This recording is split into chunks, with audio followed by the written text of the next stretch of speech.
For the second time in 5 seasons, your Kansas City Chiefs are NFL champions, winning Super Bowl 57. It has just come down. The confetti is flying. Congratulations and welcome, everyone, to Chiefs Kingdom. I'm Ryan Tracy. This is Dan Harms.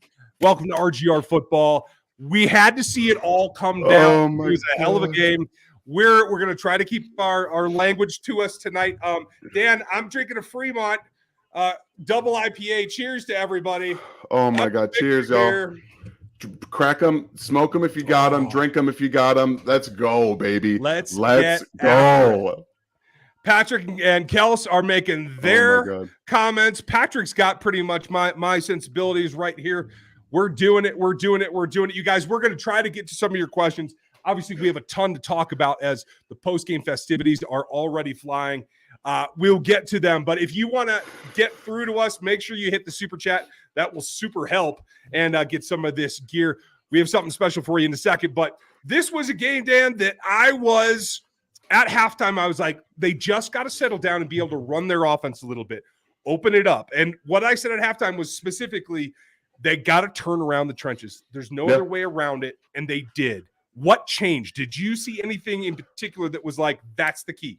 Isaiah Pacheco. They went to the run game. Like they just started to physically assert themselves. It wasn't even just him. McKinnon had a couple good runs too. They were able to, when you saw, they went from the run game to the RPO game to the passing game. When you can run the football, it opens up everything in your offense. You had multiple windows open in RPOs for first downs to Juju Smith-Schuster, and then in the red zone, when you said, okay, they're bringing pressure, they're in man coverage. Andy said, I have the key. And he did. He saw the man coverage. All it was pre-snap motion whip routes.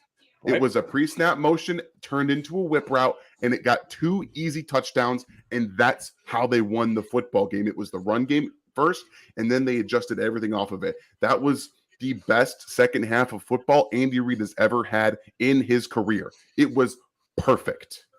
And it took the players stepping up, settling down. I felt like the intensity you saw out of Chris Jones at the end of the first half certainly carried over into the second and kind of spread around. Now, I won't lie. I was concerned about Patrick going in at halftime. That was a legit concern, in my opinion, because that's a high ankle sprain. Luckily, his foot wasn't trapped, and I kind of knew at halftime that he should be okay. He certainly didn't show anything. I'm sure the coders don't help, but that's okay. That's part of the deal in the NFL.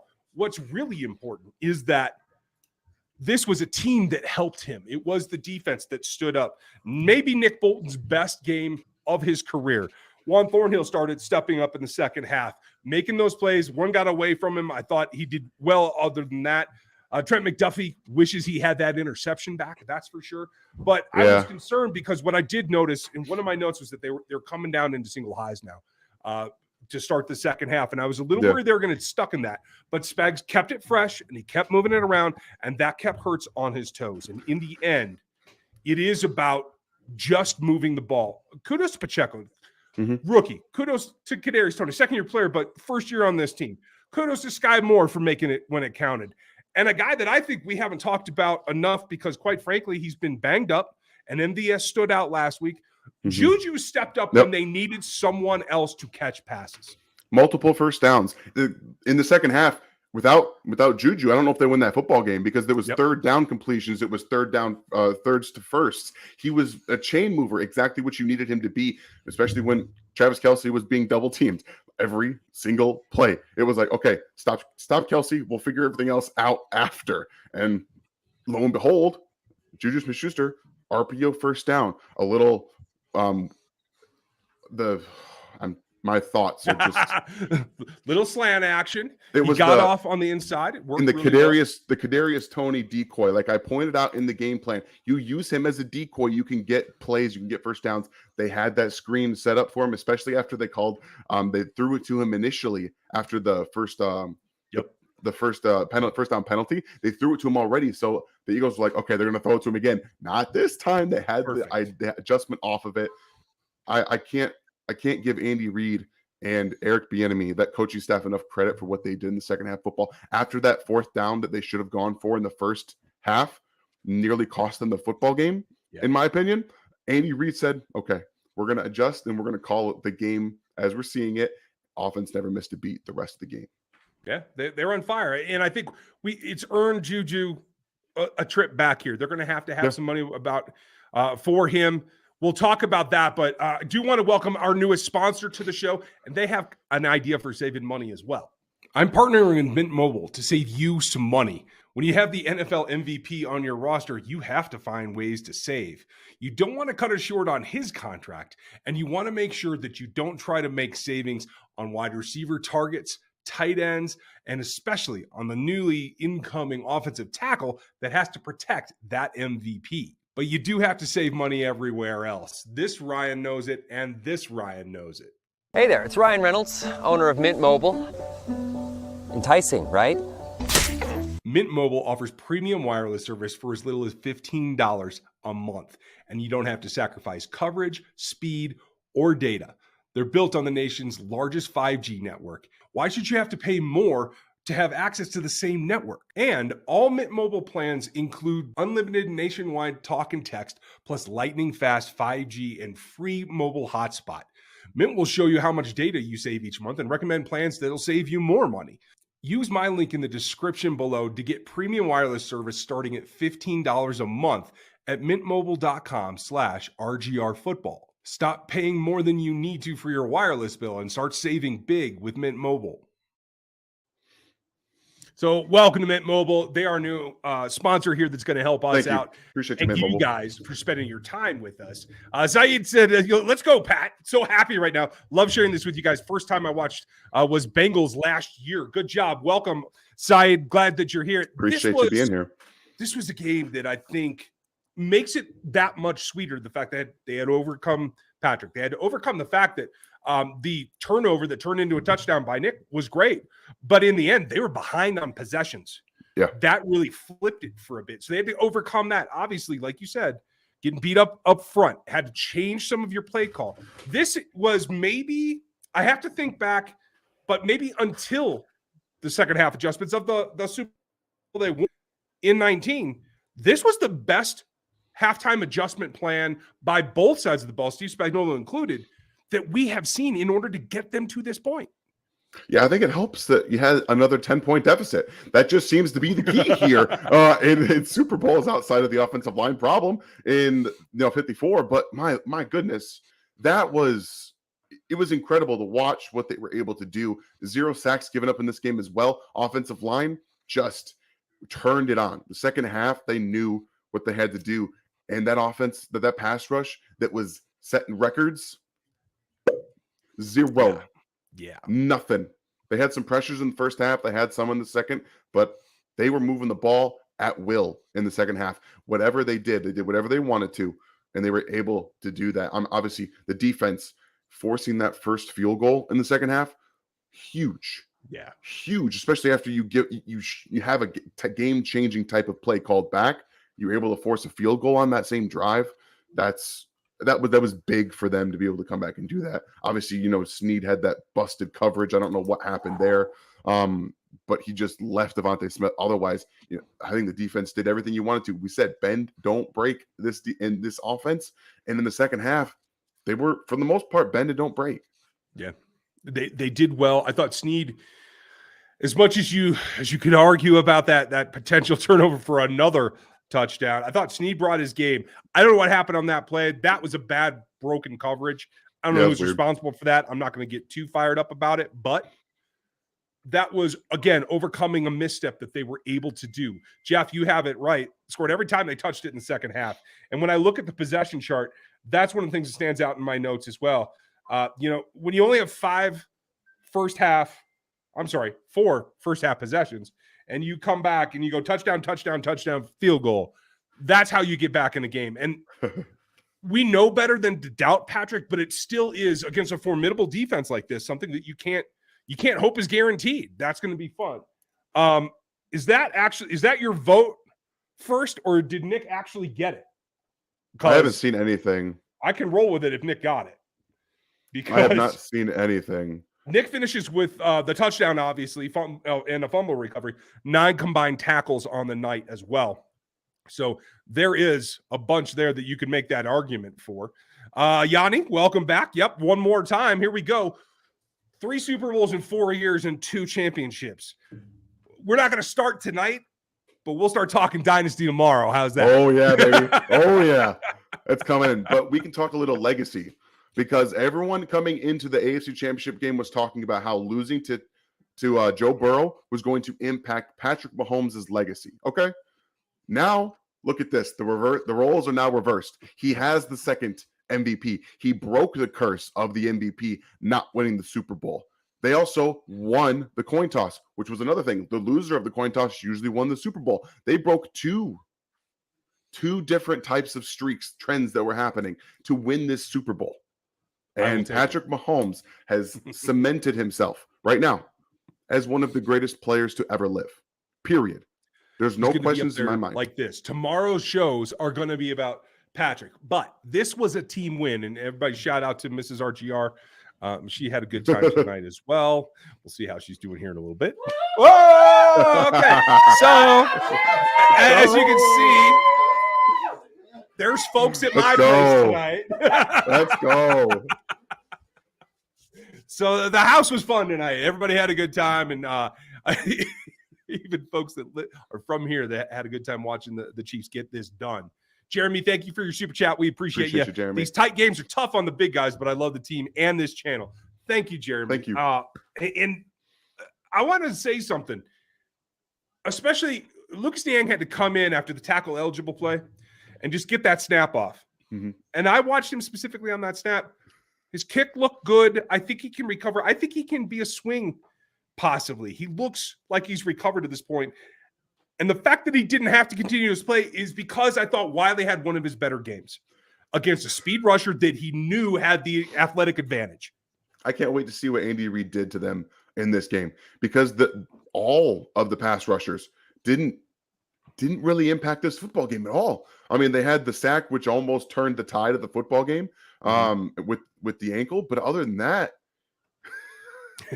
they were ineffective. Andy Reid, we saw it earlier in the season against Nick Bosa and the 49ers, where they took him out of the football game. They took him out. They neutralized the pass rush by getting the football out, by then running the football a little bit more in the second half and doing different things with tight ends, whether it be Noah Gray, Jody Fortson, the running backs. They just continuously made life difficult for those pass rushers, and it paid off in a big way. And that's what you got to do. And I know there's going to be a lot of talk about what do you do at tackle next year, et cetera, et cetera. You just won again. And that's fair. But we'll get to that down the road. We're not going to cover that tonight. But thank you, Jeff, for pointing out that, yes, it takes a village. And this game took it. And I just remembered I didn't even upgrade the thumbnail for this video, which I'm going to go do right now while Dan do that, super chat, because it's appreciate you, Scott. And yes, activate the Super Dan button. I'm here. We're all here. We are living it. Apparently, Patrick Mahomes has won Super Bowl MVP. Not surprising, considering the 2-3 touchdown passes that he threw. Kind of makes sense for a guy that, especially playing on an injured ankle, was able to. It's not going to get talked about enough, right? That the injury, playing through that in the second half when it was re-aggravated, he was in so much pain. Watching him on the sidelines, it was not fun after that injury, re-aggravation. It was not fun. And look at him just in all of his glory, sitting there.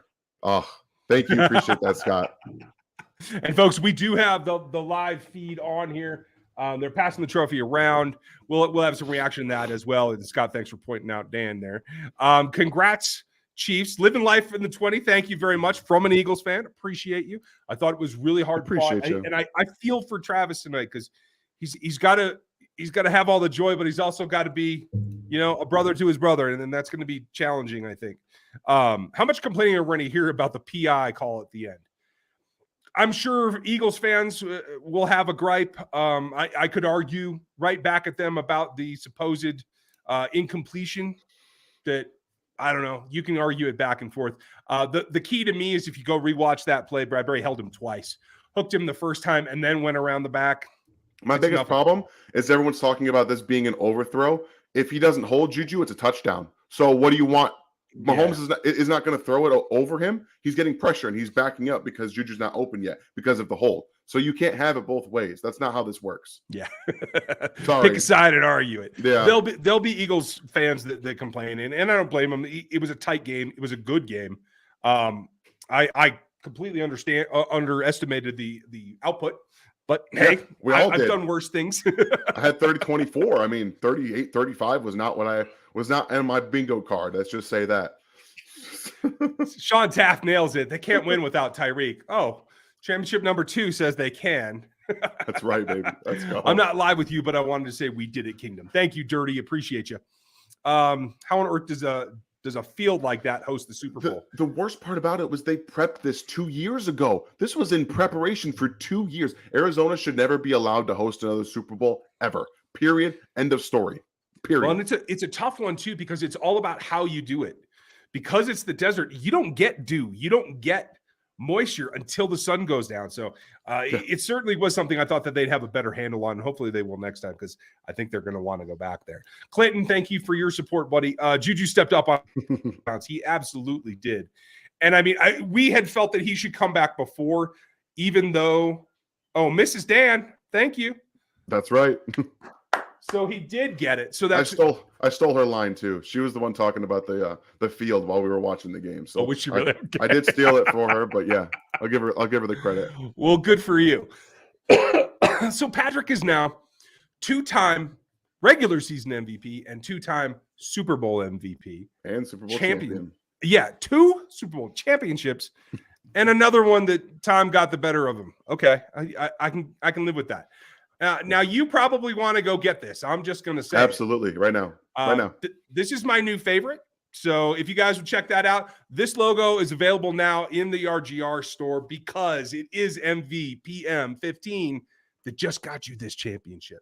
I don't usually like to say it was Patrick, that it's like it's just one person playing this game because we all know that it's not. But to have him suffer through and push through. Not just tonight, but what's been an ankle injury for what? Going on 3 weeks now. One that generally is halfway healed at this point. That's miraculous, and I think that deserves that kind of attention. Patrick Mahomes is now Thanos. He is inevitable. Does not matter. You can do everything right. You can do anything you want. You can try to take out You trade away Tyreek Hill. You can take Travis Kelce out of the game plan. Patrick Mahomes is inevitable. It doesn't matter. He will find a way to beat you. And he did in this game multiple times. Just the running for multiple first downs, the effort. You saw him pull away from chasers with a bum ankle. That was the more impressive thing on that final field goal drive. He was pulling away from those dudes. That was impressive. I agree completely. And hey, everybody give Aaron Morrow a hand. Our fearless moderator is back tonight. And if you guys would hit that thumbs up for me, hit the like. If you're not one of us yet, get joined. We're getting more people come in here as they filter out of their Super Bowl festivities. I did get the thumbnail updated because it does say Super Bowl champions now. So congratulations to everyone. This was a surprise in a couple of ways for me. I didn't feel like, other than the broken play to Devontae Smith, I didn't feel like the Eagles really followed the game plan that we could have told them they should have done. They didn't run it down the Chiefs' throats. When we take a look at the total stats, and I was loving this at halftime, I love it even more now. Gainwell, Sanders, and Scott combined for 47 yards.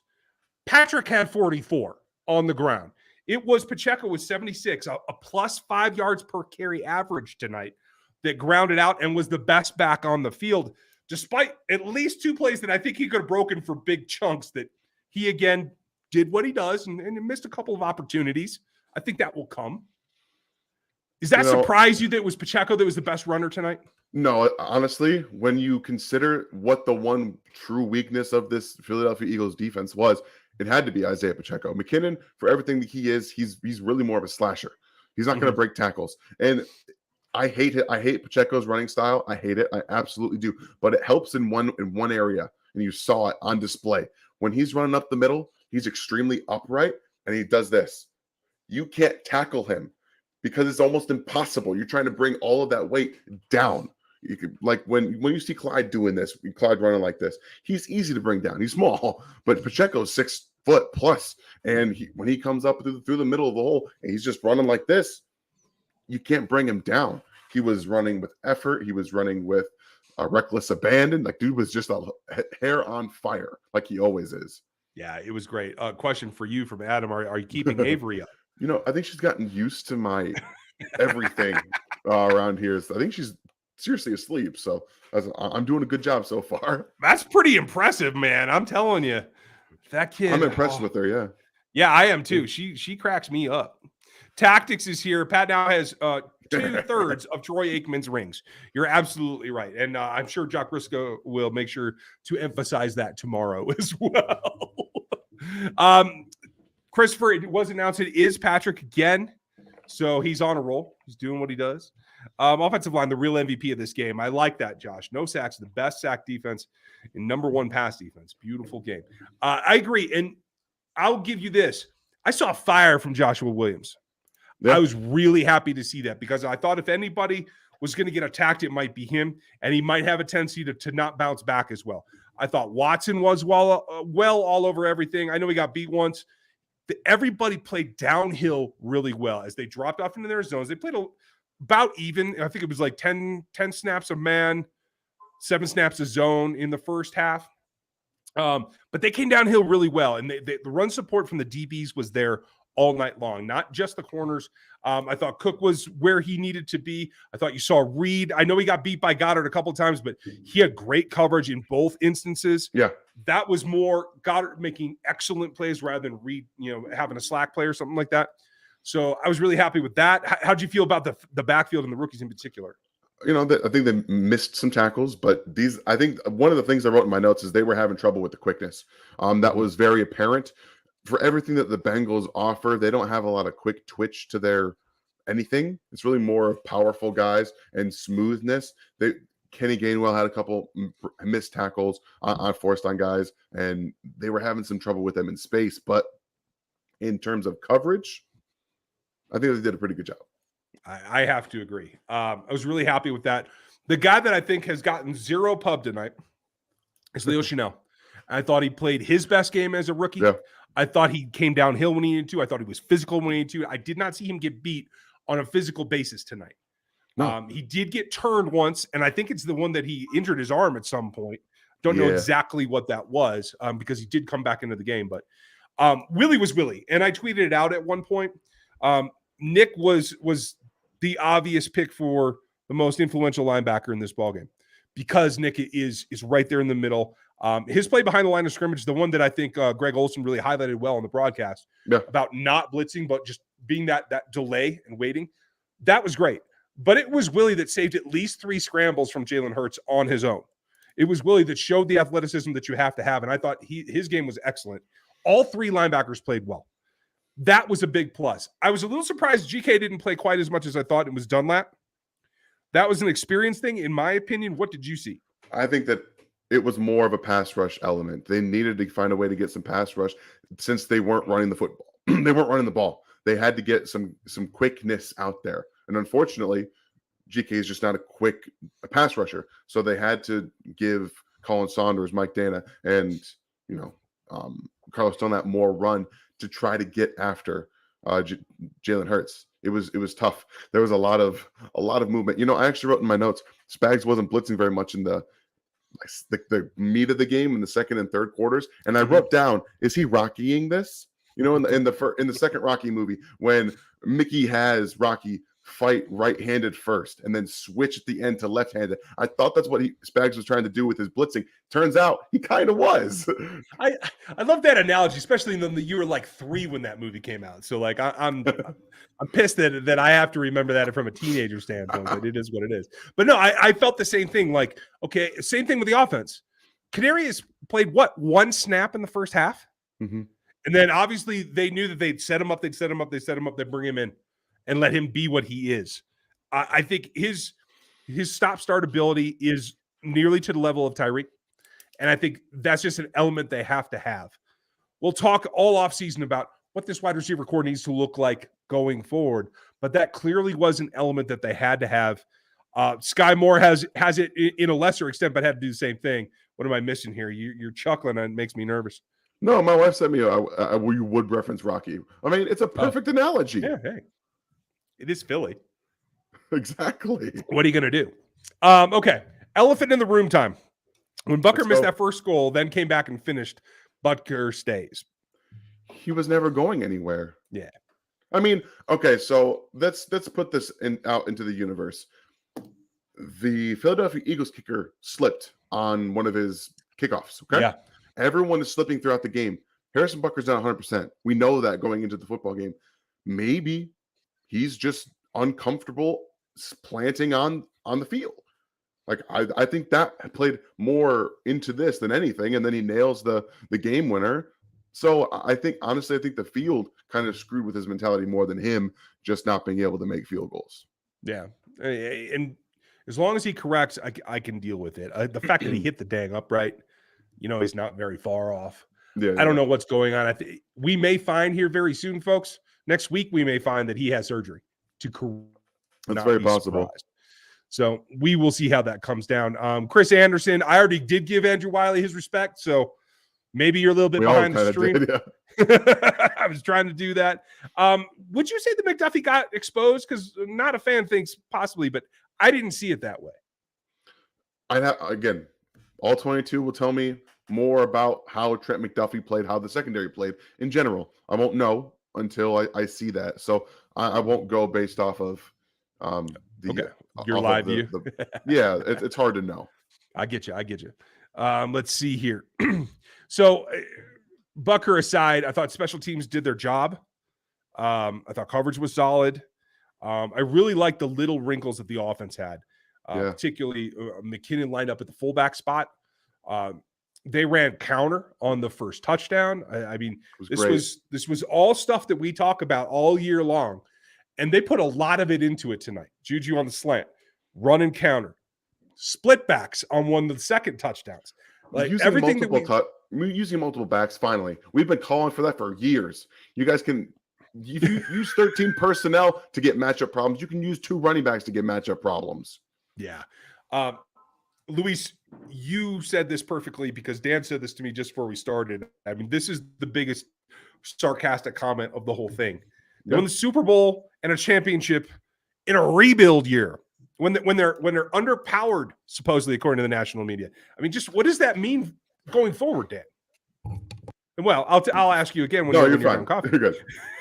So I was listening to the Robert Mays and Nate Tice, the Athletic Football Show podcast, and they were talking about how when the Chiefs decided to take on Mahomes' money and not restructure it before the season, were they telling us all that this was a retool year, that they were going to take the year, try and figure it out, and then go all in next year when they have more cap space? Which they're going to, by the way. What does that tell us? I think that, like they said, they were telling everyone, we might not do it this year. Okay, we got some money issues to work out, and I think when you win a Super Bowl in a year where you have Chris Jones making 17% of the salary cap. His cap, it's like $29 million. You have not heard that once. You want to know why? Because he has 17.5 sacks in the regular season and playoffs. Patrick Mahomes is making 20% of the salary cap. You have nearly 30 or 40% of your salary cap in 2 players. You still have Frank Clark on the roster, and you won the Super Bowl. Yeah. Okay. I mean, yeah, there's space. There's a bump. They have some things they're going to have to work out. We're definitely going to talk about that. I'm going to try to hold off on the cap analysis stuff until after the parade. Okay. Yeah. So that's going to be my goal. But yeah, it's bucking the entire system, and what we've seen in particular, and we talk about it here on the channel a lot. If you guys are new, make sure you sub to the channel and hit the like on this video. We appreciate you being here. We are 30 minutes post-championship game as the Chiefs are now world champs again. It comes down to this. what we've seen from the second-year class and the rookie class this year is the basis of how you do this when you have elite stars at a couple of positions, is you have to continually roll rookie contracts into a lot of the other ones. You have to be able to develop talent in your coaching staff, and you have to be able to identify talent in your scouting staff. Those are the two keys to every offseason for every Patrick Mahomes year for the rest of his career, because you got to give him talent that can honestly be cheap. Yeah. That's just the way it has to go. And you're going to have to continue doing what you're doing in the secondary. They have the last 2 years, last 3 years, really, they have hit on players, whether it's, trading a backup offensive lineman who wasn't going to play for Travarius Ward and then turning him into another one of those picks. I keep forgetting the name of the picks. Compensatories. Yeah, compensatory picks, who then gets, big money from the 49ers. And then you hit on 4 defensive backs that are starting and playing a ton of snaps this year. This is how you have to continue to develop your team. And that's going to put a lot of pressure on the front office. But I think Brett Veach is up to the task. I do too. I am supremely confident in that. And it's not just Brett Veach. It's Ryan Nutt. It's Pat Perduto. It's everybody who runs the scouting organization. There's some young scouts on this roster too. I know some of you guys watch. Congratulations to you for getting to this point. And I know you're working hard on the next class. When I see everybody, the way they go about their business, I think Pat Perduto needs to be accoladed a little bit more for his leadership amongst the staff, because I don't think enough people see that. And I do want to point that out. That will be the conversation going forward for the next 4 months up until draft. I guess it's not 4 months. It's 3.5, whatever it is. If you think that Butker missing a field goal is scripted, then you cannot be in my chat anymore. So bye-bye. Kicking dudes out. It is what it is. There will be haters. And if you're an Eagles fan and you're in here and you're upset, I will listen to your complaints. Yeah. Just don't be rude and be a troll, and we're all good. Because, hey, everybody's got calls that are iffy. The fact that they had to go to the replay this many times in this one, I was a little concerned every time it happened. But in the end, I didn't feel that Carl Sheffers had any impact on this game. I felt like the calls were straightened out and called correctly upon review. Do you have any problem with the officiating? I will give it to that crew. Outside of, I don't think Dallas Goedert caught that football based on the rule. I don't think you can say he established control on his left toe. I don't think you can say that, but that's me. You can't come out and confirm that. You can say the play stands because we didn't have enough evidence. Okay, I'm fine with that. You can't come out and confirm it. Outside of a few things, I think that this was probably one of the best officiated games that I've seen this year, especially on the Chiefs side. They did a great job of getting a lot of things right, and the Chiefs were doing a hell of a job making themselves wrong with penalties, and then they didn't need to give the Eagles. So, hats off to overcoming that. Yeah, and congrats to Sky Moore, his first touchdown. That was nice to see. Sky's postseason has been really, really interesting, given his struggles all season. Mm-hmm. Something clicked late in the year for him. I will bet it wasn't until December, but something clicked for him. And that's really gratifying to see. And like you said, Jonathan, after seeing the defense struggle to get it down and to get punched in the face in this game and come back, that was gratifying to see. And I'm just going to jump the line here because Devin made a very good point. Toney's return. I did nearly skip right over that, because if he doesn't do that, it's more time off the clock. It's more opportunities for something to go wrong. Yeah, that was incredible. And I think, man, I mean, I don't care what you think about the wide receiver group. There's excitement going forward. They're going to add to it in the draft. They're going to add to it in free agency. I think it's going to be something that they rebuild again, just like they have the defensive secondary, where they're going to get younger, but they're going to get talent, and they're going to keep building it up. Trading for Kadarius Toney might go down as one of Dan agrees with me, but he froze right as I said that. So it is what it is. I'm going to get some of your other questions going here. Let's see. For 15, so be it. Half an ankle, no ankle, whatever. Through passion, we gain strength. I like that, Andrew. And a victory is a victory, and it's time that they're here. Jeremy, thank you for letting me know about the MVP. Looks like Dan is back. Okay. Good, sorry. Are we good? We're good. What's going on here? That's weird. Sometimes, I don't know. You look so statuesque at times. I'm just like, oh, look.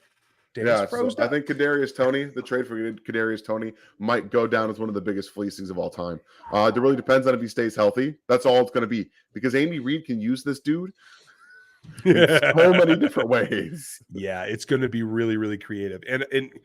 And cheers to him and Juju in particular, but for all the other pass catchers for helping Kels out, because it's been a long season for him.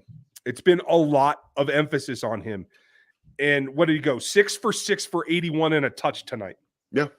Juju was actually targeted 9 times and came away with 7 catches. Mm-hmm. But he's doing the Grutman's work. It's, underneath stuff, less open space. They attack the zone very well as a pair tonight. And I do think that has to be something that you can continue to build on. I don't know about if MVS's last game saved him to get him back. We'll see. It could be the case. That's it. I did try to tell you guys, didn't expect him to have an impact on this game. Yeah. But either way, I think Juju paired with Kels is somebody, those two guys can run similar routes, attack similar areas, and I think Juju can take some of that pressure off of Travis. So I like that as a pair going forward to save and elongate Travis's career. So, yeah. Sweaty Dog, glad you were here with us. We love it when we get new fans, and we do this so often. So when people do come along for the ride, it is gratifying to know that you've been here. So cheers, man. Let the dynasty begin, Scotty. I'm with you.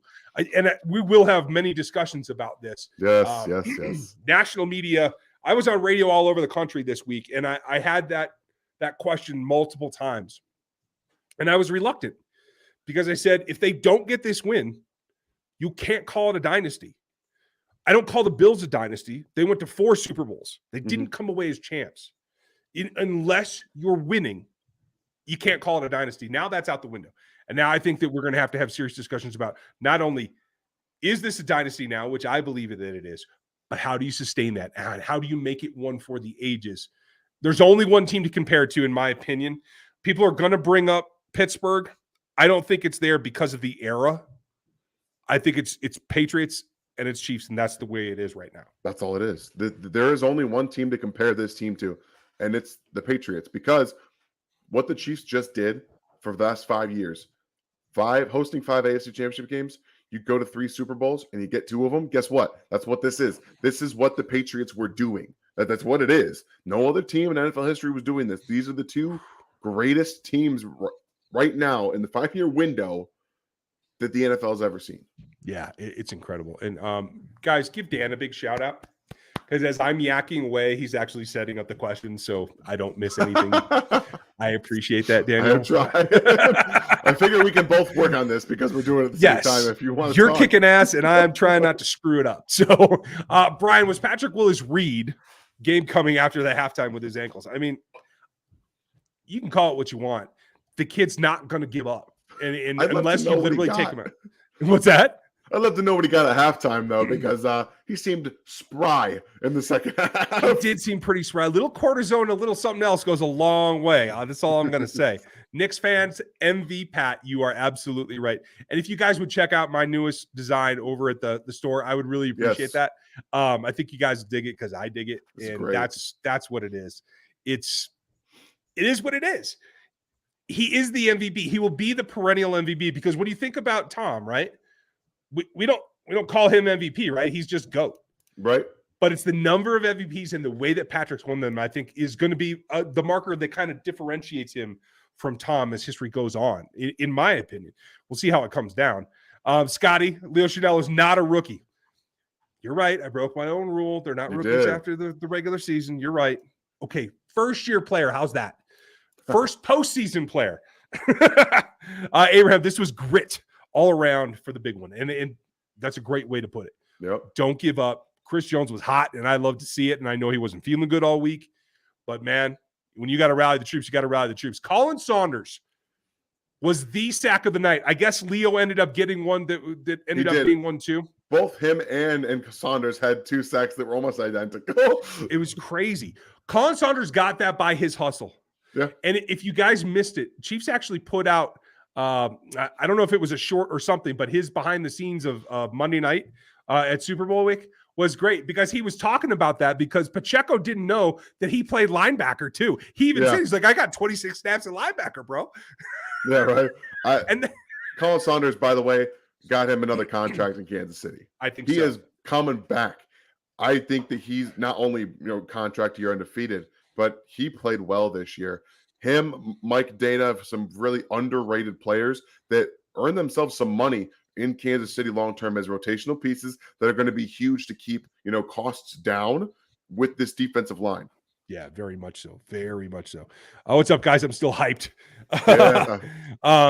Like Jason says, QB sneak works 92% of the time. I'm with you. Glad we're champs. Now go buy some championship gear. Exactly. Go get some championship gear. I have last time's from over there. And I'm going to have my own special releases. I'm going to work on those in the next couple of days because I got copyrighted when I tried to post the ones I had. So I work on the graphics late at night, and sometimes they start to look similar. So you got to be careful. But I'll have some new gear for the championship up for you guys soon too. Does OBJ get? Depends what you're calling paid. Either gets franchised or he accepts a contract around 20 is my guess. The franchise tag's coming. Okay. The franchise tag's coming because was it the contract year? Again, it's hard to know. They're going to have their negotiations. They're going to talk about it. They're going to see what happens. If they can come to an agreement that's not literally top of the market, okay, I'm in. But if he's still doing the same thing, that tag is coming, my friend. It is. Yeah, I agree. Yevgeny, thank you for the super sticker and the support, buddy. I know you've been here for a while. Yeah. I'm sorry it took me so long to get to at night, but thank you. Bearded, it is a dynasty. We agree. Godbez, thank you. Pat lost most of the dangerous weapon in the NFL and won an MVP and a Super Bowl right after. His name can never be played with again. I ain't gonna argue with you, bro. Everybody. Okay. So I saw multiple NFL Network people, all the shows picking the Eagles straight up. I think that the earlier ones of the ESPN this morning had a split. So that was at least something. And then right before, all the Fox guys, all of them picked the Eagles. And, as soon as Terry said, I'm going to pick the Eagles, he said, everyone go bet on the Chiefs. Guess what? You should have bet on the Chiefs after that happened. Yeah, you had your chance. You messed it up. That's just the way that it goes. Now, I got to tell you, the hard part about this, doing these post-game lives, is I don't get to hear the immediate comments by the players and everything. So if there's anything you guys are hearing, put it in the chat, and we'll try to respond to it too. Yeah. We do have Locked On Chiefs coming up. I will switch over to that here at the top when we get to about an hour. That's about 15, 16 minutes from now. So we're going to try to power through these. Thank you, Bez. Casey Harold, thanks for the great Chiefs season. Bring on the draft. Thank you, Harold. And don't forget, you guys, 5 days a week, year round, we just switch gears as to what the next Chiefs look like. So all we do is push out content for y'all. So it's coming every day, every week. And I'm going to have a special assignment for a videographer that some of you know. Dan knows him. My brother will be down at the parade, I am sure. So keep an eye out. I'll try to deck him out in some RGR so you guys can find him. I'd love to get your faces in this year's images. He's going to shoot a ton of B-roll and a ton of stuff that we can put together in a nice film module like the last one that was up here on the channel for a long time. It's still here if you guys want to go. Just search Parade on RGR and you'll find it. Oh, Jeremy, we made sure to acknowledge EB right on the field, and I'm glad he did. There's going to be change in the staff this year. EB needs to go somewhere in order to grow. Yeah. Otherwise, he will never get past the OC thing.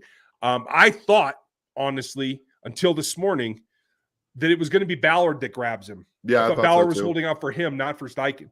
So I don't know what's going on, but we should know in the next 36 hours is my guess. Sky Moore had a great night in his first NFL touchdown. It was pretty cool, wasn't it, Cody? That's the best, man. It's the best. When you have these young players stepping up, just... Sean, I'm going to need you to shoot a video. Do it now. Into your phone. You can email me at rgrpodcast@gmail.com, and I will get it on the channel, okay? Anybody, and that goes for anybody in the stadium, anyone who's there tonight, give me your reactions. I'd love to get the footage. I will get you on this channel. Who would you think will be the OC next season? His name's Matt Nagy. He will slide into that role rather easily. Very easily. It'll be seamless, actually. And the next guy up will be Joe. It's almost like he's done it before. Yeah, what an idea. Coach of the year before what? Adam, was this Leo's best game? I think so. I said that before. Did you agree, Dan? I don't remember. Oh, yeah. I think it was not just the best game, but like he made some actual key plays. I think collectively, when you're able to like force a 2nd and 8, and which he did, commend Goddard, because Leo did a really nice job condensing early on that, getting back out to even put a hand in the way. That was a really nice play from him that most people are going to be like, oh, well, Goddard made the play. That was really well done from Leo Schnell in space. He had to make that play, and he got back. It really was. Like, he's come a long, long way. I know everybody wanted him to be in kind of a pass rush role. Yeah, I did. He has that, but I still think, again, Nick blitzes well, Willie blitzes well, Leo blitzes well. I think that can be effective while being multiple. And I think it's easier to be multiple from a stand-up linebacker position and just send them on interesting blitzes. That's what I would do. Dylan, thank you for the super chat. It feels so weird. We dominate all season when it comes to our record, but many games were very tough. Seems like we struggled yet shined. Am I wrong? No, you're not wrong. This is a 3-point ball game, just like I had it. I was missed by 8 points on each team, but I had it as a 3-point because they've been ugly wins. It's still a W, and that's all that matters in the end. But I think what you'll see is at least a tackle be upgraded this offseason. I think you're going to see the wide receivers get upgraded. And that doesn't necessarily mean veterans, but I do think there'll be a new veteran in town. I do think there will be a draft pick. You're also going to see, I think, new defensive linemen. Yeah. I know we all talk edge all the time. I think there's going to be a new 3-tech as well. That's just my thought. We'll see how that goes.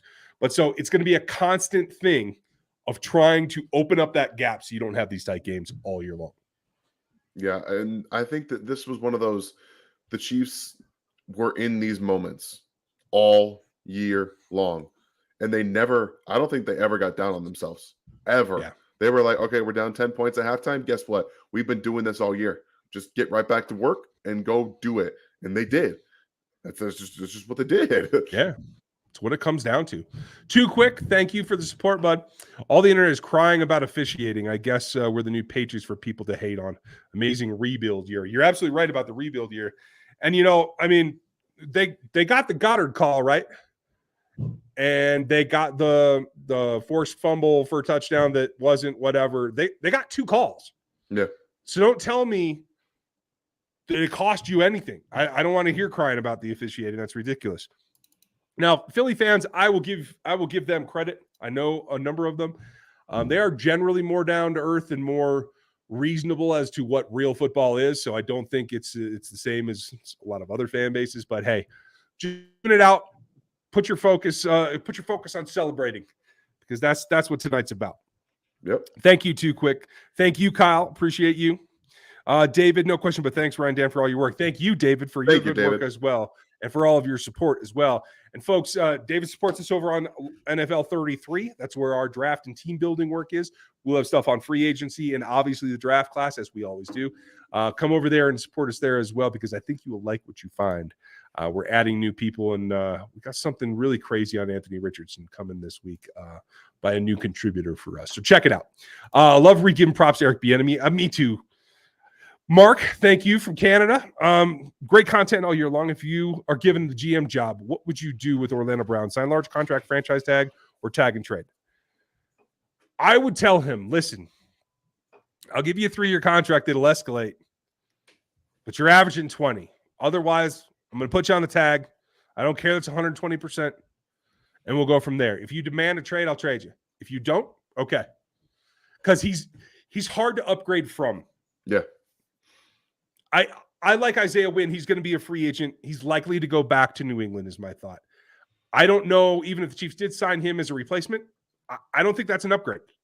I think it has the potential to be an upgrade, but I'm not going to call that an upgrade out the bat. So as much as people are frustrated with Orlando Brown Jr., he's a top 10 tackle, top 15 tackle. I would say 15. But would you? Okay. And I know PFF is going to say that he's graded out lower than that. I don't care about PFF grades. I care about how many pressures and sacks the guy gives up. That's what I care about. So he definitely progressed through the season. He took the Frank Clark route. It's pretty miserable early, solidified, and then actually I think has played well the last couple of weeks. Yeah, I think I'm giving him the tag, just tagging him myself. I'm still drafting a tackle. Also telling him, look, guess what? You want a contract?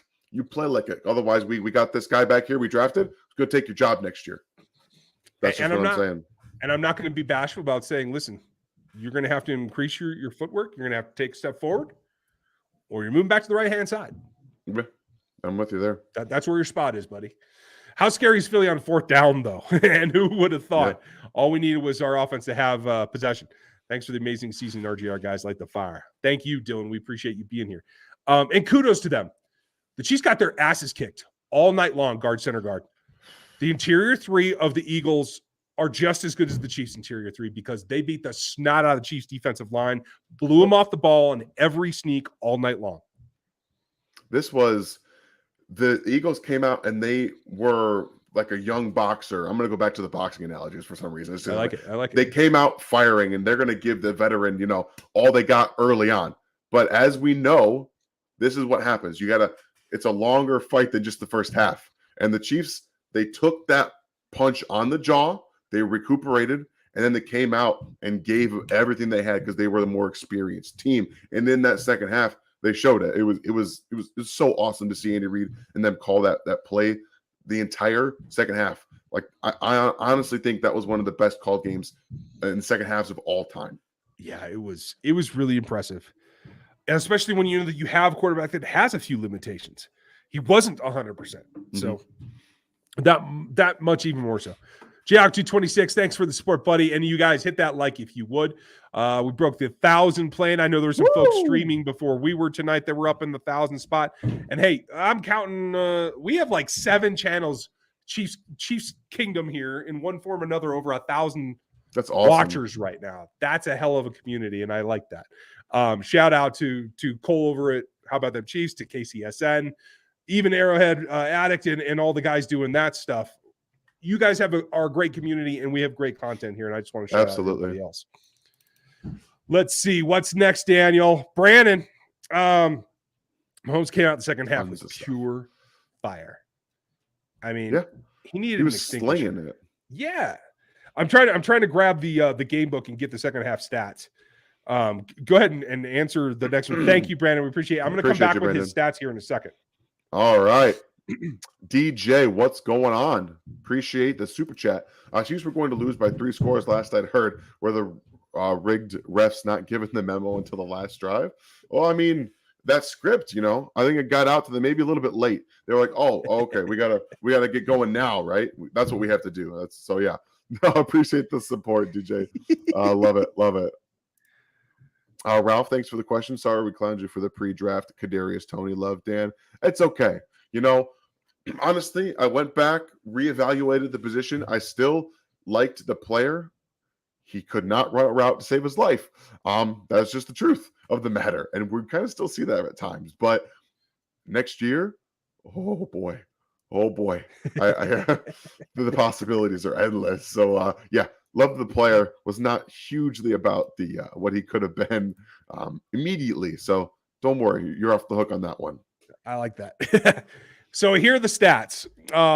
He threw for 107 yards in the second half, 2 of the 3 touchdowns that he threw. He had 1 incompletion in the second half. That's what I was looking for. I know that he didn't have many. No, he was on fire. It was great. I mean, that's the kind of efficiency that you have to have from an all-pro like that. But you want to know why? Why? Because they could run the football. See, my work is done here. Now Dan will cover the we have to run the ball shtick. We've been saying that. You don't even have to be over 100 yards. Pacheco wasn't. No. It felt like he was, though. It felt like he had 150 yards on the ground. It felt like it. And I bet it felt like 1,000 to the Eagles offensive line. I mean, and that's what it is. At the end of the day, this is what it allows you to do, is you get to that fourth quarter and you're able to surge. And that's what you have to be able to do. It paid off in this game. If you guys want to check out all the stuff, you can hit bit.ly/RGR store, or you can follow this link right here on Nightbot. And thank you for FLDB for you, and to Aaron, our moderator. Scuba Steve, thank you for the support all year long. Appreciate you. Ari Marv tweeted that Bradbury said in the locker room that he pulled his jersey and it was holding. If the guy did it, is admitting it, surely the fans can. Tyler, you have a very good point. And I think, again, I like the Philly mentality. Most Philly fans are pretty reasonable as to their real stuff. I don't know about I don't know about everybody, but most of them. And I'm glad to say that Bradbury said that. And again, it was the first hold that I think got called that most people didn't see because the second one wasn't a ton, but it was definitely there, and it was definitely It's legit. enough. It's enough. Exactly. Jake, thanks for the support. Glad you're back, buddy. In SB 54, the turning point was Wasp. What would you all call the turning point in this game? Bolton's TD or Toney's return, or do you have another play, Dan? This is going to be a little off the wall. It's the forced field goal. I think the forced field goal in the second half did it. They came out on offense and they said, okay, we need to score a touchdown. They scored a touchdown. They needed to stop. They needed to stop desperately. Didn't matter if it was a field goal or no points at all or a punt. The field goal was what did it, because then you saw them go down and score again, and then they got the punt return. It was that was what happened. This was, okay, we are now in control. We got the touchdown. We forced them to score 3 instead of a touchdown to match it. And now we're getting the ball back and we're going to go score again. That's exactly what happened. So I'm going to say it was the field goal. I will agree with you that was the turning point. It was the drive itself. That is the drive that McDuffie almost had the interception. Yeah. That is the drive that Saunders got his sack on it. Pure hustle play because of his athleticism. That was the turning point there. Is they came out for the half and they took it from them. And that's what it was. When I look at the possession chart, Chiefs had 4 first half possessions. The Eagles only had 4 second half possessions. Yeah. That was the turning point. That's credit. And Toney's play was brilliant. Nick's was brilliant. Nick's second one was brilliant, even though they called it back. I shouldn't have been, but that's just me. Because they don't know what a catch is, I understand it. Like There's that's if they could figure out what a catch is, that would have been a fumble touchdown. That's what it would have been. But since we don't know, we have to have these in between. We don't really know. He caught it, but he didn't catch it. BS. Come on. Robin, thank you for the support. No questions, but thanks for great content all this year. Thank you. And folks, don't go away just because it's the off season. We're going to celebrate the parade. We're going to talk about the combine that's coming up right around the corner because there's at least 7 Chiefs waiting to be found at the combine. We're going to have all the draft analysis because they have to continue to hit on the drafts. So we're going to have it all for you. We'll be here every week, like always, year round. So don't go away. It's the end of one season. Next season starts tomorrow. That's the way that it works in the NFL. Thank you, though, Robin. Appreciate you. Avery, everybody check out ADI from Avery. Side note, so happy for a guy like Carlos Dunlap. He literally came for a moment like this. And that's exactly it. You can go back, you can talk to Sizzle. You can talk to Melvin. Melvin's probably a little bit more disgruntled, but that's okay. But Carlos came here for this reason. And that's a selling point to the next versatile edge that you need to bring in. Nick Bolton was runner-up in the MVP, in my opinion. John, I will not argue with you. I won't argue with you, and I'll also say Pacheco has room in there too. Actually no, just the entire offensive line, all of them. Yeah, that entire offensive line deserves what this moment. They ran the ball. They protected Patrick Mahomes. They won them that football game as much as Patrick did. Yeah, I mean, it was incredible. And hey, here's to Dan for being an MVP. Dan didn't have a voice earlier tonight, folks, so give him some credit. He's powering through. We're doing what we can. Tyler, thank you again. Andrew Wiley deserves so much praise for his work on Reddick tonight. So many times putting him in the dirt. No sacks given up, and loved it. And here's the thing. He's outclassed athletically by Reddick, but he compensated. Yeah. He overset a couple of times, and I thought when he did lose it, he overset at least twice that I saw that got him caught up inside. But that's okay because Patrick could still move outside at the time. That's okay. Mm-hmm. But you got to remember, as good as Reddick is, he's light. And so for Wiley, that plays into Wiley when he has a strength advantage. I think that's his best attribute. So I was glad to see him use it and actually come through on the top side of it. Okay, Kyle, can we call him Tony DePony now? Sure, go for it. I don't have any clue what that means, but yes, why not? I don't think he'd argue. Seems like he might like it. Seems like a pretty chill guy. Brian Deshay, thank you very much. Appreciate your support, buddy. More nicotine than gum. Okay. Or more nicotine gum. Sorry. Hey guys, great job covering the team. You're my favorite Chiefs content by far. Well, thank you, nicotine. Appreciate that. Try the patch, bro. I'm just saying. But yes, thank you for being here. And honestly, we love this sport. and this team. We try to be honest, but we try to be, non-biased as well. So our chemistry, we're getting there. I don't do no-look passes, and I certainly can't catch for shit. So that's the way that goes.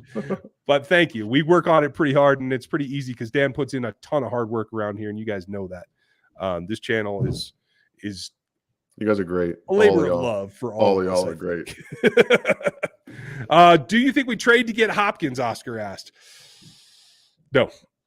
I think you hope he gets cut and you try to pick him up. I mean, I would love to see him on this roster. Oh, man. Nuke on this roster? It would be fun. Get 30 years old as a part-time player that just come in and go over the top? Dang. Dang, I would love that. All right. We're going to wrap it up, Dan. Final thoughts. Who gets your game ball tonight? I mean, I've said it. I think it's going to be the offensive line. It can't go to any one man on the offensive line. They don't win that football game without protecting Patrick Mahomes, without allowing the offense in the second half to run the ball, to be able to get everything working. Because it didn't matter. Like you said, one incompletion. They ran the ball. They had one incompletion. They literally did whatever they wanted to. And that's all thanks to the offensive line. Actually, no, we will give it to one person. Andy Heck. Hey, there you go. A perfect game plan. He knew exactly how to get these guys ready for it. So my game ball is going to go to Andy Heck. I like it. I like it a lot. I was going a similar path, but now I'm going to take a step back. At the end of the day, it takes leadership. Nothing can replace that. You can have Andy Heck, you can have Steve Spagnuolo, you can have Andy Reid. If you don't have a leader, you can't get it done. And normally this would be an easy slam dunk for Patrick. Yeah. Patrick gutted it out. Patrick played well. It got that defense to come down and to take on a team that is better than them physically, especially in the front seven, and still get the win. He motivated that entire defense, and I'm going to give it to Chris Jones this time. Because I think without Chris, I don't think you get that performance from them. They showed that fire he showed that fire on the sideline after that third touchdown. He was, I would not want to be caught in between him and anything where he's mad at all, ever. No, I think I'll skip that. Thanks. Bye. Tom, thank you for the super chat, Appreciate buddy. you, We're gonna end it on your high note. World champions.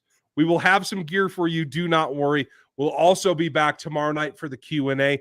Should be great once I catch up on everything they've been saying. Yeah, right. We're going to have a great time. Go check out everything that you guys need to do. I know it's Sunday night, but hey, celebrate a little bit. Take it easy and take care of yourselves. We appreciate you. And Dan, thank you for staying up late, working through this whole season with me, especially when Avery's like, Dad, I need you. Yeah, well, we all do what we can. This is not just a job, it's a family, and you guys are great supporters. I love what I do. Appreciate you guys, you, Ryan, for giving you this platform, and all of you for continuing to support, the changes going on as we start out not where we want to be, and now we're getting better at what we're doing. So you guys have been great, and I can't appreciate you guys more than I do right now. That's awesome. Thank you all. Have a great night. Enjoy your Monday at work. Tell them I said hi, and we'll talk to you for the Q&A tomorrow night. Have a good one.